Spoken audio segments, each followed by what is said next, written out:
Welcome to the Grow Your B2B SaaS podcast. In this podcast, we cover all topics on how to grow your B2B SaaS, no matter in which stage you're in. I'm Joran Hofman, the host of the show and the founder of Redditus, which is a B2B SaaS that helps other B2B SaaS companies to set up, manage, and grow an affiliate program. Being a founder myself means I'm going through the exact same journey as you are, experiencing the exact same issues, and probably have the exact same questions. And this is why I started the podcast in the first place. Get advice from industry experts on how to grow my B2B SaaS. So if you like this content, make sure to subscribe, follow, give it a thumbs up. Let's just dive in. In today's episode, we're going to talk about user acquisition. My guest is Simon Høiberg. You probably have seen some of his content already as he's really active on LinkedIn and YouTube. He even have 100,000 subscribers. Next to creating the content, he runs 3 SaaS businesses, FeedHive, LinkDrip, and 8base. He's still bootstrapped, has a team of 9, which are purely contractors. So technically he has no employees. And through building these multiple SaaS businesses, he's built a user growth system for himself, which he uses to launch and scale these businesses, which are now doing combined over 1 million ARR. Today, we're going to walk through his growth system so you can basically copy things from it. Welcome to the show, Simon. Thank you very much. It's a pleasure to be here. For people who haven't seen your content yet or don't know you yet, in your own words, why should people listen to you today? That's actually a very good question. I would say I tend to speak to a fairly narrow group of people doing something quite specific, and that is starting and running small, bootstrapped, self-serve SaaS products. What I can say is that I very rarely speak about things where I don't have any expertise or any experience firsthand. The reason you might want to listen to me is that you can be very sure that whenever I say something or give advice on something, it is something that I at least know a little bit about. Yeah, and I think you're going to have a lot of followers because everybody wants to stay bootstrapped, right? And build a self-serve SaaS. So I think that's why you really picked a really good niche. We're going to talk about your growth system, basically like acquiring new users. To go to the basics, can you explain what user acquisition means in your words? At its most basic form, a user acquisition simply means getting a user to start using your SaaS product. And with a user acquisition, you need a channel. So you need to reach this user through somewhere. And it often also comes with a cost. Not always, but it typically does. And in the way I normally see it, there is also a method associated with user acquisition, and that is the approach you're using to find that user through your channel. And we can get into that a little down the road here. Yeah, so basically like acquiring users for your SaaS channel cost method. But what has to be a minimum in place before we could even talk about acquiring users, which we're gonna talk about today? I think the minimum definition we should have is that remembering that acquiring a user has a channel, it comes with a cost, and there is a method that we can use to actually acquire them. And when you look at it like from SaaS perspective, what is your view on, do you have to have a mock-up, an MVP, a fully working product? I guess like when can you really think about acquiring users? This is such a great question. And it's actually one of the most common mistakes I see from a lot of companies when they start doing SaaS products. We've heard a lot about lean startup. This has been around for like at least the last 10, 15 years. But still, this is the most common mistake I see. People tend to think that they have to build a product and then they have to get users for that product, like a sequential thing in that order. And the problem is that if you think of it like this, you go out and then you try to acquire users for your product instead of trying to build a product for your users. And this is the most common mistake I see. So what you should do is you should build a minimum version of your product. And previously, you tended to call this an MVP, a minimum viable product. There's a new term that is being used a little bit more often, and that's called a minimum lovable product. And I really like this term because it describes exactly what you need to get the very first version of your product in the hands of the first few users. You need to have a product, but it needs to be an early stage product because you don't exactly know what you're going to be building yet. You still do need something that is attracting attention. Having something that is minimally viable is not quite enough. You need to have something that also gives a certain level of wow effect with the first initial users. We have to remember that in our day and age, there are SaaS products popping up absolutely everywhere.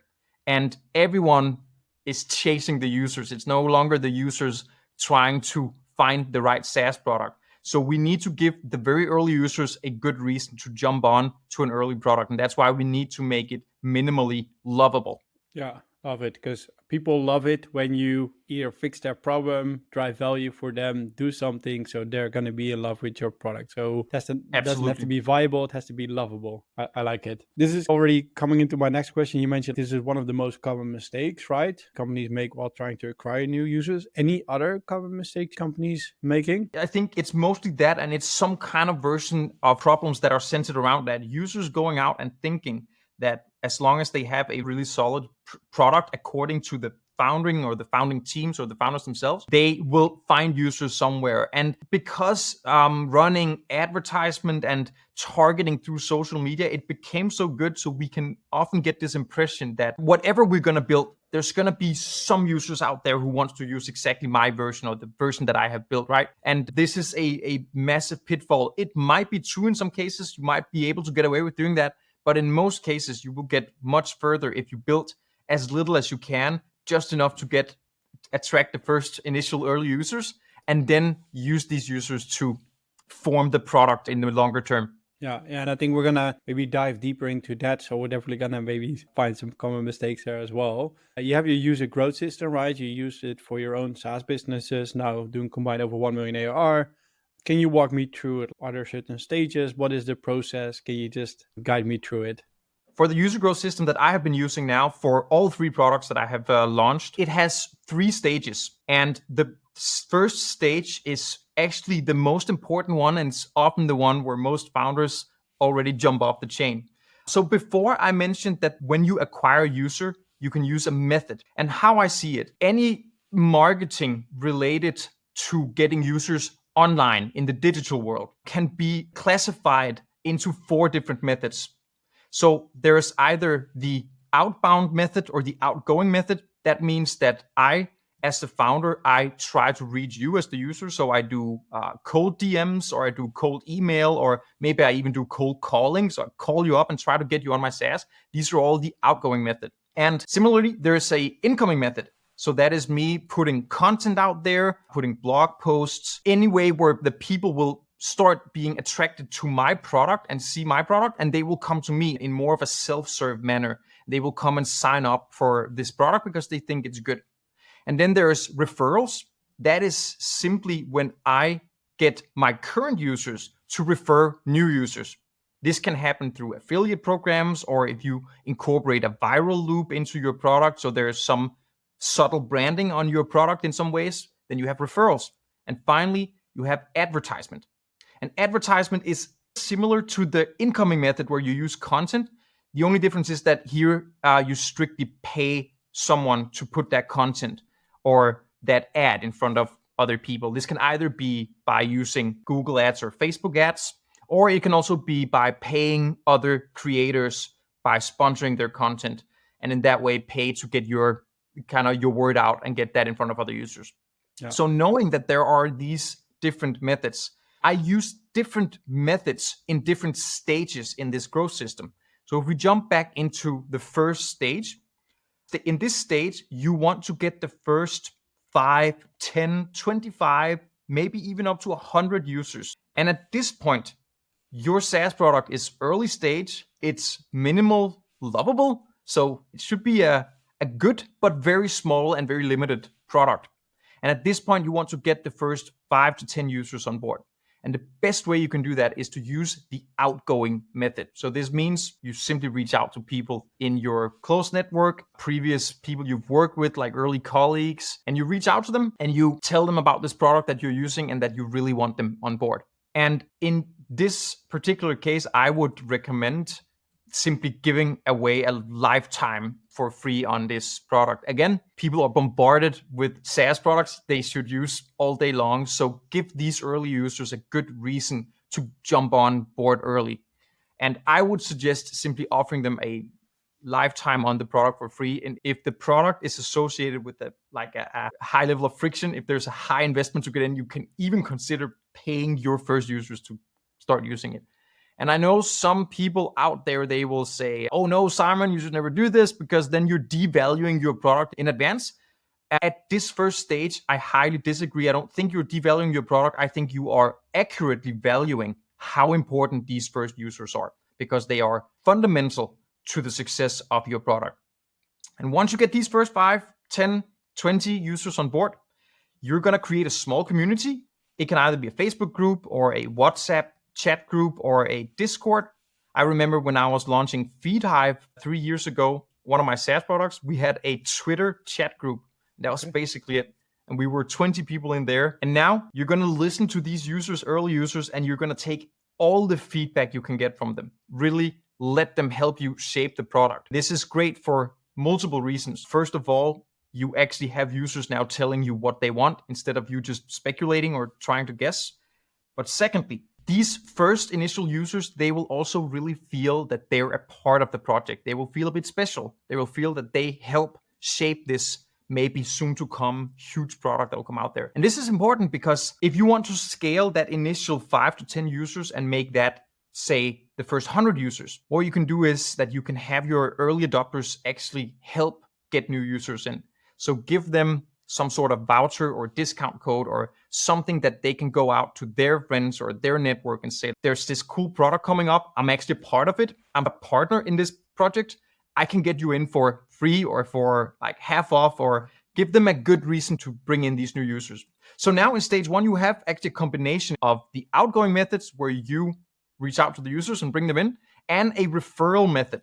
It's not like an affiliate program per se, but you are trying to get the very first initial users to become ambassadors, and you're going to try to have them help bring in new users. Just to conclude, I guess, make sure you know exactly, the methods you're going to use. So just to summarize, outbound, incoming, referrals, and then advertisements, which is paid incoming. Get your first minimal, lovable product, give it away for free, maybe even pay people, but people have to start using your product to see the actual value. Turn them into your community. So get feedback, make them feel special, so you can turn them into ambassadors, which is going to help you to get them to refer you, basically. So it doesn't have to be affiliate marketing. Give them a reason to refer you, give them extra credit, give them a discount code for the people they're referring to. So I hope I summarized stage 1 perfect. Then let's move on to stage 2. Where are we at right now? Yes. Stage 2, let's say that you have been doing stage 1 for a while, maybe 2-3 months, and you're shaping something that now looks like a product that you can go out there a little bit more broadly to people that don't know you, and they're not in your network. They're like stranger people on the internet. Now you want to take this product and make a bit more of a broad adoption of new users. This is stage 2.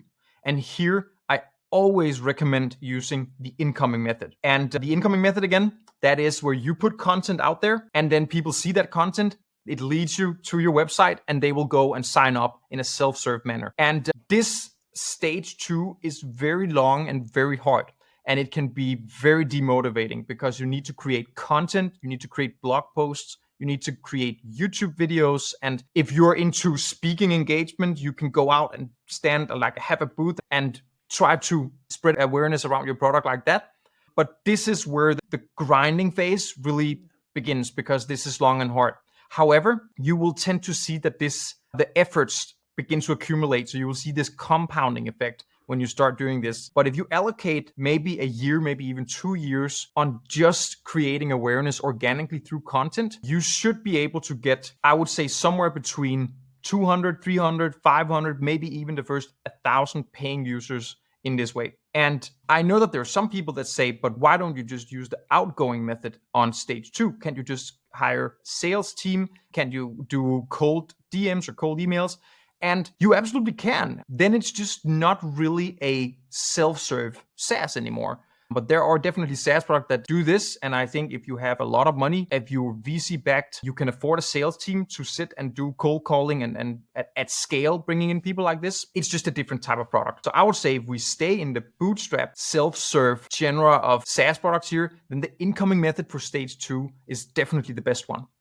Yeah, and I think also, as you mentioned, it's a long grind, right? If you're going to do like organic content creation, it is going to take a long time. Like the same what we're doing now with this podcast.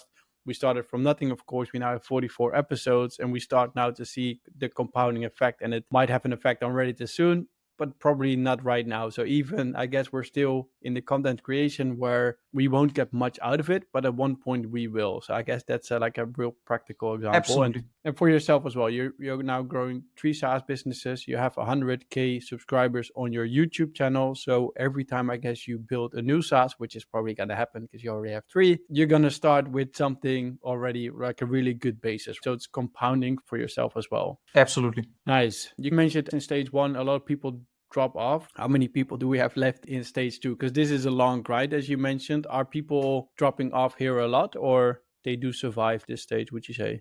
I would say that I would put a lot of effort into trying to keep the people from stage 1 also throughout the other stages. Keep that initial group of early adopters very close. They're still going to be insanely valuable also going forward. So I would try my best to not have a too big of a drop off on this particular group of users. Yeah, makes sense. This podcast episode is sponsored by Reditus. Reditus helps B2B SaaS companies to set up, manage, and grow an affiliate program. In short, it means you're asking other people, affiliates, to promote your SaaS. You would only pay the affiliates a kickback fee when they deliver you paid clients, making it a very cost-effective and scalable way to grow your MRR. See more at getreditus.com. And I think there's also stage 3, right? So we now passed 10,000 paid users, somewhat like that. Where are we going now? What are we going to do? Yeah, in stage 2, we're 10,000 is probably high for stage 2, at least if we're only doing this for a few years. If it's going well, we have somewhere around 1,000 paying users. Now it's a good time to enter stage 3. Stage 3 does not mean that you should now stop doing stage 2. You should keep doing this incoming method, this content and organic traffic to your SaaS and to your website and so on. But stage 3, this is where we want to start developing something that we can scale a little more easily. Now we have done 2 years of stage 2, which if you are one person that can create so much content, there is a limit to how many eyes you can get on you. And in stage 3, we want to try to change that. So there are 2 methods you can use for stage 3. One is advertisement. And this is an obvious one. You can take some of all the content that you have been creating for in stage 2, take some of the content that performed particularly well, and then reuse that and turn that into advertisement. And you will create new ads as well. And now you have the potential to reach a completely new level of users online, because advertisement, you can press a button and it will scale almost infinitely, or at least as many people that are online and on social media. And I think this is my preferred method. This is the one I've been using for all my products. I always end up turning some of my content into ads to reach this new level. What's important to know about stage 3 and why I have been waiting to do advertisement until stage 3 is that it often costs more money. So now you have one of the highest cost channels when it comes to acquisitions, and you need to, first of all, have the funding to start running ads. You're going to be wasting quite a lot of money because you're going to be experimenting with ads to see how they perform. But it's also very important that how much you can afford to post into one acquisition. And this data is something that you will get throughout these last 1-2 years. So when you study your financial metrics on your SaaS, you will know what the average lifetime value is for your user. So all SaaS products have churn, and we can use that to calculate what is the average amount of money one user spends with your SaaS before they leave. And you obviously want to make sure that the cost of acquisition for one user when running ads is less than the average lifetime value that you get for one user. And if you make sure this math adds up, you can now go into an advertisement model where you can post in, if you're in growth mode and you really just want to scale, you can take almost the full amount of the average lifetime user value for a user, just post that into being willing to get one new user for that with ads. So that's one way you can do stage 3. Another one is using the referral method. And here I would suggest using affiliate marketing. There are already a lot of great tools out there that can do affiliate marketing at scale. So this is a completely different way of doing this, but here you will take your current users and you will turn them all into affiliate partners, and they will go out there and they will promote your SaaS this way. And once again, if you're in growth mode, you can offer a very generous affiliate program. I've seen some tools offer up to 50% of all recurring revenue for every user they refer ongoing. Recurringly, that's very high. But if you're in growth mode and you really just want to scale, you can create some very solid incentives for your users.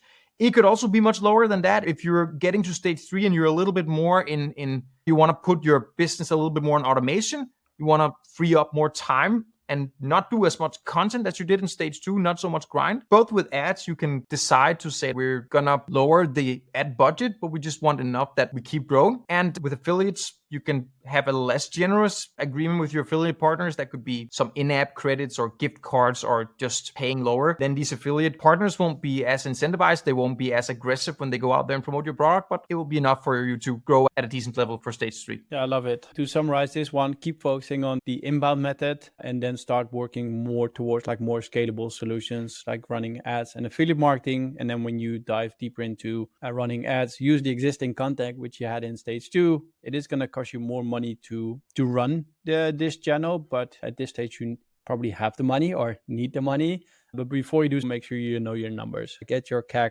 LTV numbers in order to know exactly how much you can spend. And then when we look at affiliate marketing, of course, check out Redditus first before you do anything else. But leverage your first users and then start offering them a generous affiliate program. Do your numbers again, do your customer acquisition cost and LTV. So you can also see exactly what kind of incentives can you give towards your affiliates. Redditus is an affiliate management platform. We help SaaS companies to set it up, but also find new affiliates. So we have a database of, at the moment, like 7,000 B2B SaaS affiliates. But we always recommend them as well. Don't do it at the early stages because you probably don't have people who actually want to recommend you for money. So only do it when you're in stage 3. I would say stage 3 is the one that can keep going indefinitely. And from here, there are no limit to how many new users you can get. We now have the framework, right? And the way you always walk through this, you always make it sound easy, right? But I think you always run into challenges, obstacles. So what are some of the typical ones you see you face yourself, or maybe other people faced it while implementing this? And how did you overcome those? One huge challenge that we were facing was learning how to do advertisement well, because it is, first of all, it's quite difficult to get it right. One thing is to get the format of the content right, but another thing is understanding how these different advertisement platforms actually work behind the scenes. This requires quite a bit of experience and a lot of experimentation. We ended up burning quite a lot of money on this behalf on things that just didn't work. One advice that I would give is while you're in stage 2 and you're doing content, you're already now laying the foundation of learning how content performs well. And if you are getting really good with content, most likely you will find it easier to find ad creatives that perform well. But I would slowly start experimenting with ads already in the stage 2 phase, but without the objective that it necessarily needs to convert and that this should be a channel that is going to work for you. But allocate a bit of your money to say, for the next 6 months, we're just going to blow this money on learning how to do ads. But it's better to blow a smaller amount of money in a sandbox playground kind of environment. And then once you get to a point where you want to scale ads, you don't need to pick up from scratch and learn everything. We learned this the very hard way with FeedHive, my first SaaS products. And already when we got to the second SaaS I rolled, and already now we're starting to do a little bit of ad rollout on the latest one I rolled out, 8base.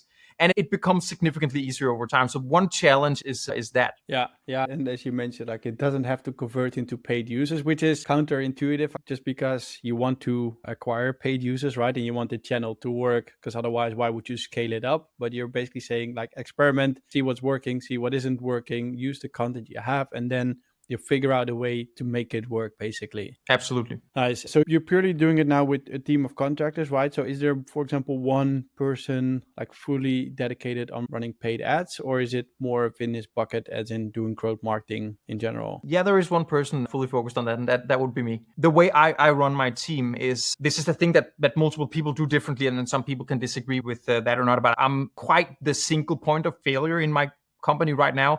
So I don't delegate a whole lot of full responsibility areas. I delegate tasks. So that means I have someone to help me with creating graphics, someone to help me edit videos, someone to help me write some of the content. I have someone to help me develop, but I am still the one in charge of setting up the ad campaigns and making sure they run as they do, putting the final videos together that will go on YouTube.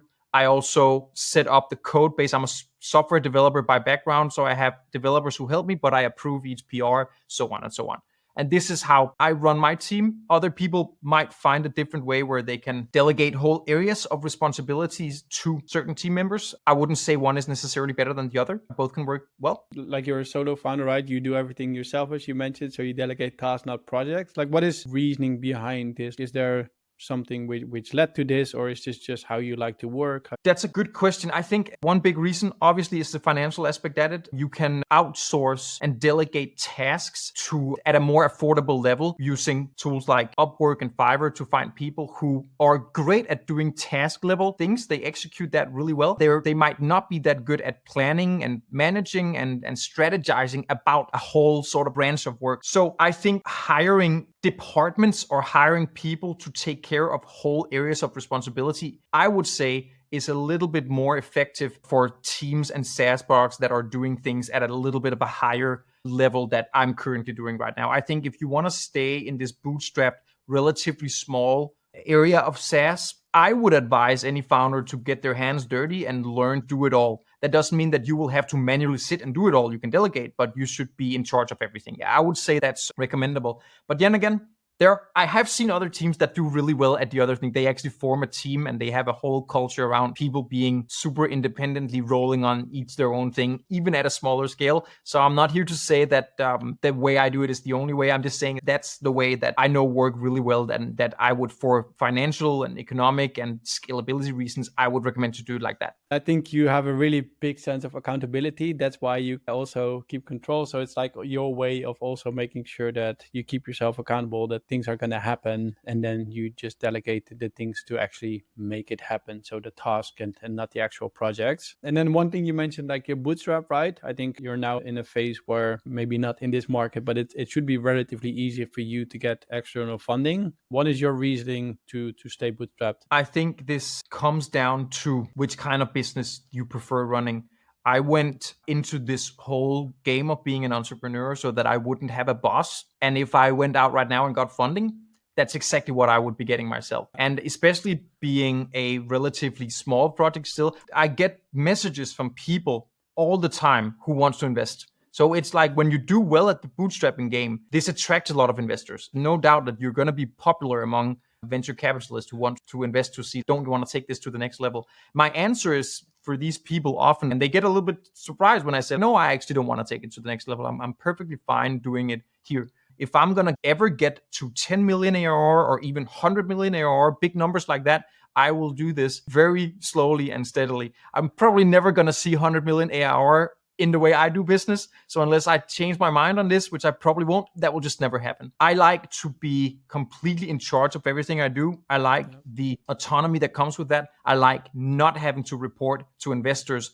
I certainly like to not imagine giving an investor a board seat for a relatively low amount of money. I've seen small startups do that. Now, not only do they have a boss again, they also have a boss they can't fire. It's hell. I personally wouldn't do that at all. Again, not saying like there are different things that are right for different people. There are some people and some founders that say, I want to go big, like really big. They probably do need financial help, and that's perfectly fine. But if you are anything like me, you want to run your own business, even if it is small, then you probably don't want to take investors in. Yeah, I think that's a really nice summary and to look at things. And again, like this is indeed a personal opinion, but I think a lot of bootstrappers can fully relate to this. So when we go to the final 4 questions, the famous 4, when we talk about user acquisition, what kind of advice would you give somebody who's starting out and growing to 10K MR? And I know we just went through these stages, but I guess feel free to summarize it a little bit in here as well. So to get the first 10K MRR, focus on things that are at that level of where your business is currently at. So at this point, there's going to be a certain level of grinding. You're going to reach out, but you reaching out to the first 5, 10, 25 or so users and bring them on board. And understand that you are seeing a lot of advertisement all the time for all kinds of SaaS products. So these users, they don't really owe you anything. And they are insanely valuable for your SaaS product at this early stage. So you don't need to listen to the people who say, don't sell your SaaS too cheap. Don't offer lifetime for free. I will say in this early stage, you're absolutely not devaluing your product by getting the first 25 users on board and offering them a free account. What you are valuing appropriately is how much these early users are actually worth. Next is a long and hard content game. You want to really be active on social media, put yourself out there, make sure you write a decent amount of blog posts, put YouTube's videos on YouTube, make sure you show up on social media every day, even though there's going to be long stretches where you struggle with engagement. It seems like no one's interested. Just keep going. This phase is long and hard. Yeah, I think it comes down together. Like you mentioned, grinding at the beginning and then playing the long term at the end. I think that's definitely the phase you're in. And I like what you're saying, respect the users. Like how much are they worth to you? So don't turn things around. Like you're not devaluating your product if you give them away for free or even like at a high discount. You need them to actually build on and get to the next phase, basically, or next stage, as you call it.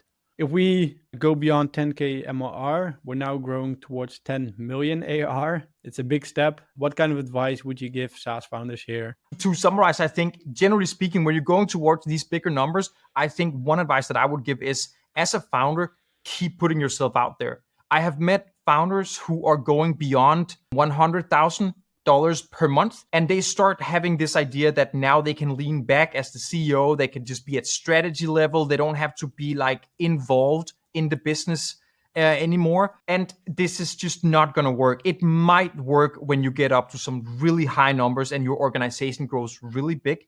But as a founder, keep putting yourself out there. And it might be uncomfortable for you to go on YouTube and sit on a video like this or join a podcast episode like we're doing right here. And it might feel like you're crossing a boundary if you have to go up and do public speaking and standing in front of a bunch of people and talk. But don't fool yourself into thinking that just because your SaaS product is starting to make money, that you as the founder don't have to show up anymore. You absolutely do. So that would be the best advice I can give at this stage. Yeah, and does it also work like internally and externally, do you think? If you put yourself out there, does it help the team morale as well? I think it absolutely does. And you show your team that you're not delegating responsibility to a point where you don't think that this is your table anymore. You show them that you're definitely fully involved in all the aspects of your business, even though we're now at a higher scale. Yeah. And I think it's nice for employees as well to be part of a company which really is out there and really tries to help other people as well by jumping on podcasts, For sure. being on stage. When we zoom out, I guess, from user acquisition, do you have any more general advice towards SaaS founders who are now on their journey? Not besides what I already emphasized, like use content. I still think that that's, even in our day and age, everyone knows they need to be on social media. I still think that this is like an underutilized area for a lot of SaaS companies. They're simply just sleeping on this part. So show up on podcast, on YouTube, go on, like write blog posts, make sure that you're out there where people hang out. Final question. What is one thing you wish you knew 10 years ago? That's a good question. One thing I wish I knew 10 years ago, if I could tell myself something, my 10-year younger self right now, I would probably say stick to some of the things that are obvious and tried and tested. 10 years ago, I was in my 20s and I was very busy chasing shiny objects all the time. And whenever something didn't immediately pick up, like I saw people advertise it online or people gave me the impression that you can now do this thing and it's just easy money overnight, I would get demotivated and I would constantly try to chase something new. So that would be the best advice I can give. Find something that you like and that you enjoy and that you can see this could really become something that you're good at, and then just keep grinding. Understand that it will take a lot of time in the beginning and it's going to be demotivating a lot of the times, but keep going. Give it at least 2-3 years before you start expecting to see actual tangible results. Pick something you like, because then it's easier to stick in it in this period, because otherwise at one point you will give up. If you're not liking what Absolutely. you're doing, then it's going to be successful failure. Nice. If people want to get in contact with you, Simon, like where and how should they do so? LinkedIn would be a good place to reach out. Now Threads from Meta just launched in Europe, so I'm active there now as well. Otherwise, I'm pretty much to find everywhere, and I try to be active in the comment sections on both YouTube and Instagram and LinkedIn and so on. So try to tag me in some of the public posts I do, and most likely I will see you. Nice. So you are in part of at least the new shiny object for Meta at the moment, but Yeah, I think absolutely, absolutely. Nice. So I guess to conclude, I would definitely recommend looking at the content Simon is pushing out, like 100,000 subscribers on YouTube on a really specific niche B2B SaaS. Check out his LinkedIn content. He probably has a lot of blog articles you can learn from as well. He's currently running 3 SaaS businesses, FeedHive, LinkDrip, and 8base. And if you want to reach out to him, like the best way to do so is on LinkedIn. And I can tell you he's responsive. Feel free to do so. Thank you for coming on to the show, Simon. It was a pleasure. Thank you for watching this show of the Grow Your B2B SaaS podcast. You made it till the end, so I think we can assume you liked this content. If you did, give us a thumbs up, subscribe to the channel. If you like this content, feel free to reach out if you want to sponsor the show, if you have a specific guest in mind, if you have a specific topic you want us to cover, reach out to me on LinkedIn. More than happy to take a look at it. If you want to know more about Reditus, feel free to reach out as well. But for now, have a great day and good luck growing your B2B SaaS.